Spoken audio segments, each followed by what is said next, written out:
Hello दोस्तों, कैसे हैं सभी लोग। दोस्तों जैसा कि हम बात कर रहे हैं पेपर 11 पर। पेपर 11 ठीक है। यूनिट है हमारा यूनिट 4.3। पेपर 11 का यूनिट 4.3 करेंगे, collaborative teaching and team work.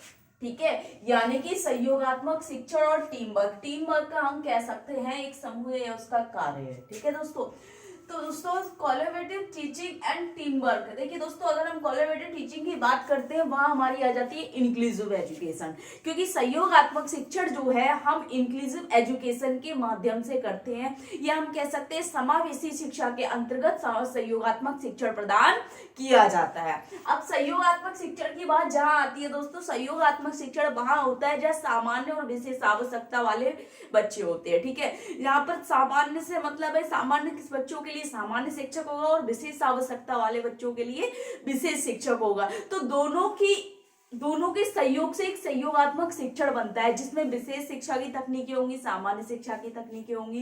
विशेष बच्चों के लिए विशेष पाठ्यक्रम होगा, सामान्य बच्चों के लिए सामान्य पाठ्यक्रम होगा। लेकिन विशेष बच्चे जो है सामान्य पाठ्यक्रम से पढ़ेंगे, लेकिन विशेष शिक्षक उसको क्या करेगा, मॉडिफाई करेगा। तो कहीं ना कहीं विशेष आवश्यकता वाले बच्चों को एक सहयोग के रूप में वहां शिक्षा में मदद मिलती है, इसलिए इस शिक्षण को सहयोगात्मक शिक्षा या कोलैबोरेटिव टीचिंग कहा जाता है। ठीक है, अब देखिए दोस्तों, सहयोगात्मक शिक्षण है क्या। सहयोगात्मक टीम शिक्षण अक्सर समावेशी कक्षाओं में होती है, क्योंकि जैसे कि मैंने आपको बताया इसलिए होती है क्योंकि समावेशी कक्षा जो है, इंक्लूसिव क्लास जो है, जिसमें एक छत के नीचे, एक कक्षा के नीचे और एक ही पाठ्यक्रम से दो प्रकार के बच्चे, या हम कह सकते हैं दो अन्य विभिन्न भिन्नताओं रखने वाले बच्चे शिक्षा ग्रहण करते हैं, जिसमें सामान्य बच्चे हो गए और हमारे विशेष आवश्यकता वाले बच्चे हो गए। जब विशेष आवश्यकता वाले बच्चों की बात आती है तो वहां विभिन्नताएं और भी ज्यादा बढ़ जाती हैं। हर किसी बच्चे की अलग अलग आवश्यकताएं बढ़ जाती हैं, क्षमताएं बढ़ जाती हैं, स्तर बढ़ जाता है उनका। ठीक है, तो कह रहे हैं कि सहयोगात्मक टीम शिक्षण जो है अक्सर समावेशी कक्षाओं में होता है। टीम से इसलिए कह रहे हैं दोस्तों, टीम इसलिए कहा जा रहा है क्योंकि एक नॉर्मल टीचर हो गया, स्पेशल टीचर हो गया इसमें। ठीक है, एक हेल्पर भी हो सकता है, बच्चों की नीड को ध्यान में रखते हुए एक फिजियोथेरेपिस्ट भी हो सकता है।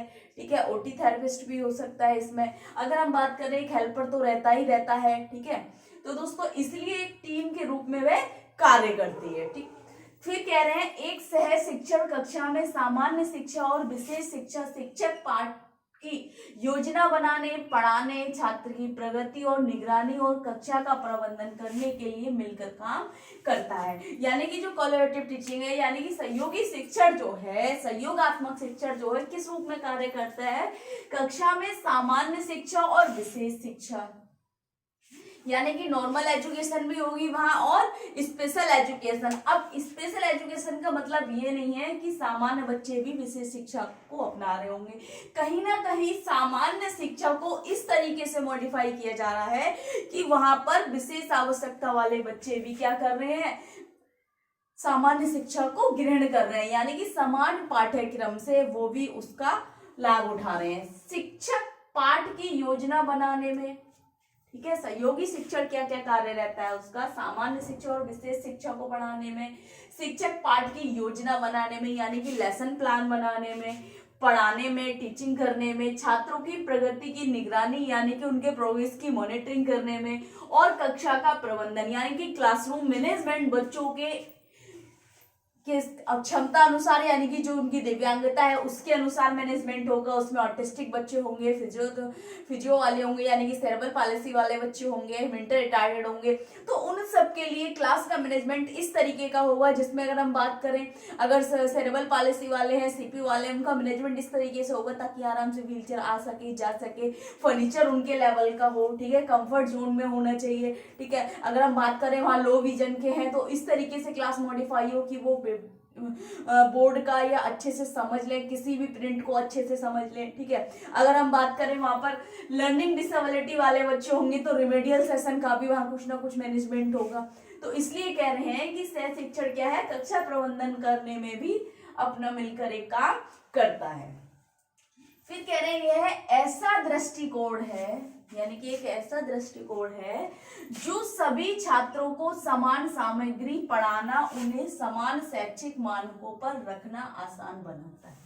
यानी कि सह शिक्षण के माध्यम से क्या किया जा सकता है कि सभी छात्रों को समान सामग्री पढ़ाना एक आसान हो जाता है। समान सामग्री से मतलब हो गया समान पाठ्यक्रम से समान विषय वस्तु पढ़ाना, किसी भी बच्चे को, चाहे वो सामान्य हो या विशेष आवश्यकता वाले बच्चों, दोनों बच्चों के लिए क्या करेंगे, एक ही पाठ्यक्रम से एक ही विषय वस्तु को एक ही सामग्री से हम क्या कर सकते हैं, वहां पर दोनों प्रकार के बच्चों को पढ़ा सकते हैं, सामान्य बच्चों को भी और विशेष आवश्यकता वाले बच्चों को।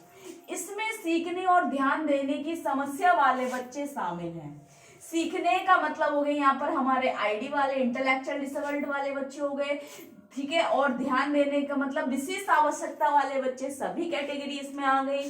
फिर कह रहे हैं कि सीखने और ध्यान देने, सीखने का मतलब हो गया हमारे एलडी वाले आ गए, लर्निंग डिसेबिलिटी वाले इसमें आ जाएंगे, ठीक है। अधिगम क्षमता वाले बच्चे भी इसमें शामिल है, जिनके पास व्यक्तिगत शिक्षक कार्यक्रम आईईपी और 504 योजनाएं हैं। यानी कि यहाँ पर जब आईईपी की बात हम जैसे ही करते हैं, कहीं ना कहीं विशेष हमारा पाठ्यक्रम स्टार्ट हो जाता है।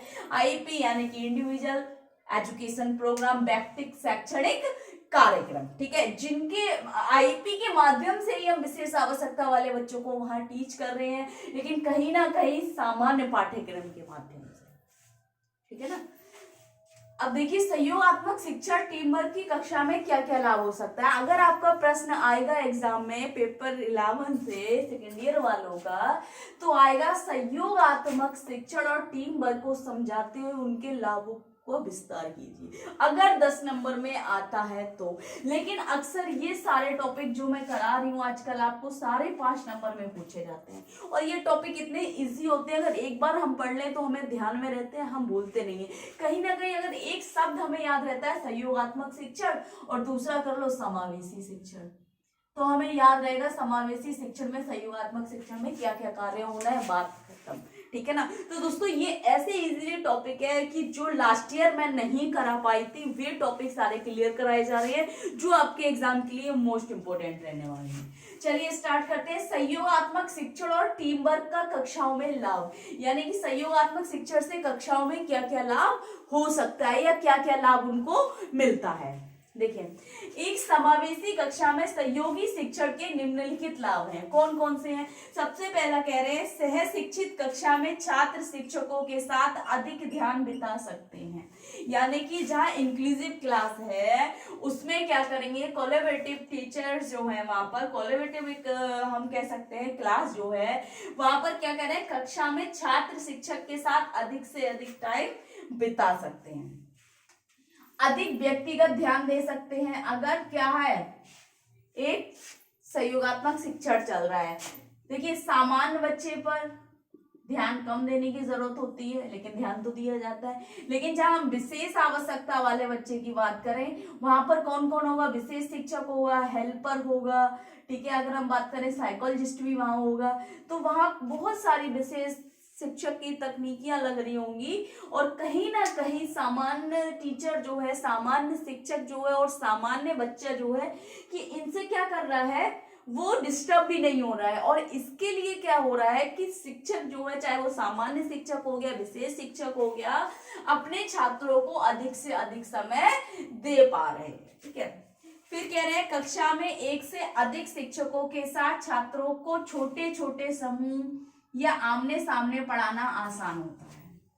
यानी कि कक्षा में एक से अधिक जब शिक्षक होते हैं तो क्या होगा, व्यक्तिगत रूप से हम बच्चे पर ध्यान देकर उनको आमने सामने बिठाकर क्या कर सकते हैं, टेबल टॉप एक्टिविटी हम बहुत ही कंसंट्रेट के साथ उनको सिखा सकते हैं, क्योंकि कह रहे हैं समूह में या आमने सामने बैठाकर आसान होगा। हम कह सकते हैं हमने कुछ बच्चों का समूह बना लिया, यानी कि 3 बच्चे एक ग्रुप में एक शिक्षक है, 3 बच्चे एक ग्रुप में एक शिक्षक है ना, तो पूरी क्लास में उन्होंने ग्रुप बना सकते हैं या इंडिविजुअल रूप से उनको पढ़ाने में सहायता मिलती है, ये हम कह सकते हैं आसान होता है।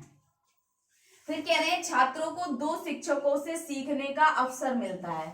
अब जब दो शिक्षकों का सीखने का अवसर मिलता है, क्योंकि हर किसी व्यक्ति में व्यक्तिगत भिन्नताएं सभी जानते हैं, चाहे वो शिक्षक हो चाहे छात्र हो, कहीं ना कहीं जब दो शिक्षक पढ़ाते हैं तो किसी एक का तो समझ आ ही जाता है, क्योंकि हर किसी की क्या है, जो अधिगम शैली हम कह सकते हैं, शिक्षण शैली जो होगी, ठीक है, टीचिंग स्टाइल जो होगी उसकी अलग अलग होगी, टेक्निक भी अलग होंगी, उनके पढ़ाने का तरीका भी अलग होगा, मोटिवेशन करने का तरीका अलग होगा, समझाने का तरीका अलग होगा, ठीक है, एक्सप्लेन करने का उनका तरीका अलग होगा। तो इसमें क्या है, छात्रों को दो शिक्षकों से सीखने का अवसर मिल पाता है, जिनके पास अलग अलग शिक्षण शैली होगी, जैसे कि बताया, थॉट्स उनके अलग अलग होंगे, दृष्टिकोण उनका अलग अलग होगा, उनका एक्सपीरियंस अलग अलग होगा और अनुभव करते हैं। तो इसमें क्या, बच्चों को यह लाभ मिलता है कि एक से अधिक शिक्षकों के पढ़ाने का उन्हें अवसर, पढ़ने शिक्षकों से पढ़ने का अवसर मिल पाता है, और जिसमें क्या होता है, अलग अलग उनको अनुभव प्राप्त होते हैं। ठीक है, फिर क्या नहीं, यह शिक्षण विभेदित निर्देशन universal design for learning UDL और व्यक्तिगत शिक्षण को लागू करना भी आसान होता है। जैसे कि सभी जानते हैं कि समावेशी कक्षा में यूडीएल बहुत ज्यादा जरूरी है। ये है universal design for learning, UDL के माध्यम से शिक्षण करना, व्यक्तिगत शिक्षण को लागू करना भी आसान हो जाता है सहयोगात्मक शिक्षण से। ठीक है, लेकिन इसका मॉडल जो अगर हम बात करें, मॉडल किस रूप में कार्य करता है, टीचिंग मॉडल इसका क्या रहता है, कोलैबोरेटिव टीचिंग का जो टीचिंग मॉडल है किस रूप में कार्य करता है, कैसे कार्य करता है, तो एक छोटा सा एग्जाम्पल है। हालांकि आपको अगर ये 5 नंबर में आता है तो आपको बताना होगा, लेकिन मुझे ऐसा डाउट था कहीं ना कहीं आपसे 2 नंबर में ये ना पूछ ले कि सह शिक्षण के बुनियादी मॉडल कौन कौन से हैं, तो आपको फिर पता ही ना हो, इसलिए मैंने आपको एग्जांपल के लिए भी बताते हैं। जैसे इसका बुनियादी जो मॉडल्स हैं किस रूप में कार्य करते हैं, टीम अध्ययन, यानी कि टीम अध्ययन करता है, जिसमें क्या है, पाठ्य योजना बनाना, पाठ्यक्रम तैयार करना, सामग्री तैयार करना। ठीक है, इसमें टीम अध्ययन करती है कि हमने कक्षा में क्या क्या चीजें पढ़ानी है छात्रों को। ठीक है, दूसरा कह रहे हैं कोई सीखता है, कोई सिखाता है, शिक्षक सिखाता है, कोई सहायता करता है, उसमें हेल्पर हो गए, सह शिक्षक हो गए, कोई देखता है। अब देखने का मतलब हो गया यहाँ पर छात्र देखते हैं और इसको सीखते हैं। ठीक है, उसके बाद आ गया स्टेशन शिक्षण। स्टेशन शिक्षण है, एक प्लेटफॉर्म बना देते हैं वो किसी भी चीज का, जिस बच्चे को जो चीज सीखनी है वो उस जगह पर जाकर सीख सकता है अपने इच्छा अनुसार। ठीक है, समांतर शिक्षण हो गया, वहां पर समांतर शिक्षण का मतलब हो गया कि समांतर, जहां पर कोई एक, मान लीजिए समांतर शिक्षण का अगर हम एग्जांपल दें, अगर कहीं पर आर्ट एंड क्राफ्ट चल रहा है, ठीक है, आर्ट एंड क्राफ्ट में एक्टिविटी अलग होगी, कहीं ना कहीं वो एरिया जो होगा वो एक ही होगा, कार्य क्रियाकलाप का। ठीक है, एक्टिविटी का एरिया जो होगा एक ही होगा। आर्ट एंड क्राफ्ट के अंदर बहुत सारे ऐसी एक्टिविटीज हैं जो हम करते हैं, तो समांतर शिक्षण भी हम वहां पर करा सकते हैं। वैकल्पिक शिक्षण हो गया कि कोई भी एक शिक्षण को छोड़कर आप दूसरा शिक्षण चयन कर सकते हैं, उसको सिखा सकते हैं अगर बच्चे को नीड है, उसको उसकी इच्छा के अनुसार, रुचि के अनुसार। ठीक है, एक के अलावा कोई दूसरा। ठीक है, वैकल्पिक शिक्षण। तो इस रूप में हमारा सह शिक्षण बुनियादी मॉडल कार्य करता है, टीम अध्ययन के रूप में। ठीक है, और एक उन्होंने साइकिल बना रखी है, कोई सिखाता है, कोई सहायता करता है और कोई देखता है। स्टेशन शिक्षण भी है, समांतर शिक्षण भी है, वैकल्पिक शिक्षण है। इतना सारा अगर मॉडल कहीं कार्य कर रहा है तो उसमें क्या हो रहा है, एक टीम के रूप में कार्य हो रहा है, जहां पर विभिन्न प्रकार के शिक्षक जो है, विशेषज्ञ जो है, मिलकर हमारे सामान्य बच्चों और विशेष आवश्यकता वाले बच्चों को शिक्षा प्रदान कर रहे हैं समावेशी कक्षा में, और उस शिक्षण को कहा जाता है सहयोगात्मक शिक्षण या टीम वर्क। समझ आ गया? तो ये 5 नंबर में आपको एग्जाम में आने वाला है, बहुत ही ज्यादा मोस्ट इंपोर्टेंट है दोस्तों।